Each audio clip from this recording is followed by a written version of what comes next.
Hello mga kadyan, si Mamsi. So ngayong araw, samahan nyo kami sa pagbiyahe papuntang Tagaytay. At dahil tinanghali na kami papuntang Tagaytay, ay dumiretso kami kaagad sa paborito naming kainan, ang Tagaytay Lomi House. Kita nyo at nagpictura na lang kami after kumain dahil hindi ko na na-videohan habang kami ay kumakain. Fast forward mga kadyan, si Mamsi ay nakarating kami sa Picnic Grove. At pagdating namin, kita nyo naman na masayang nagtatatakbo ang aking chikiting. At sa mga nagtataka, walang may pake.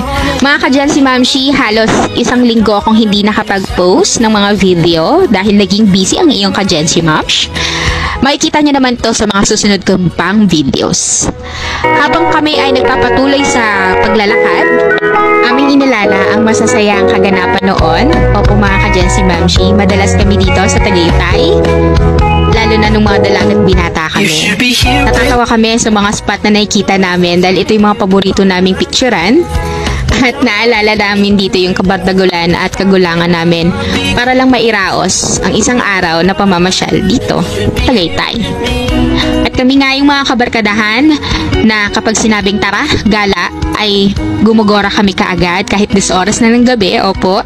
Dahil bukod sa mabilis mapuntahan ang Tagaytay, dahil ito lang naman ang malapit sa Manila kung saan kami nagtatrabaho, ay marami ka ring makikita magagandang pasyalan at yung mga nagkikrave na mga pagkain katulad ng bulalo, sinigang na bulalo at or maala Batangas Lomi, ay yun naman talaga ang pinupuntahan namin.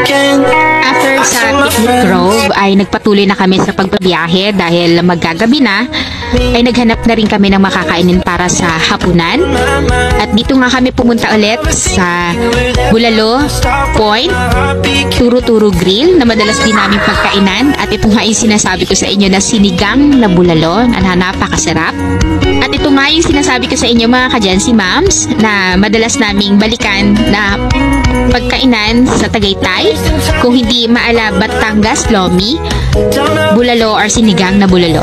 Sinamahan pa namin ng sisig at syempre maraming kanin. You should be here with me.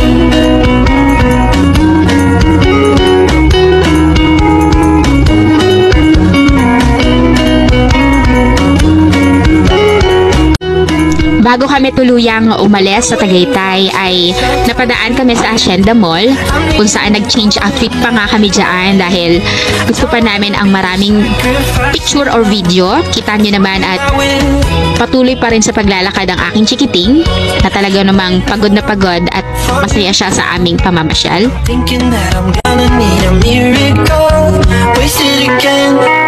I tell my friends I'm feeling like you're coming, cause I feel the sun. I need a miracle, wasted again. I tell my friends I'm feeling like you're coming, cause I feel the sun. Sa mga susunod na video ulit mga kadyan, si Mams.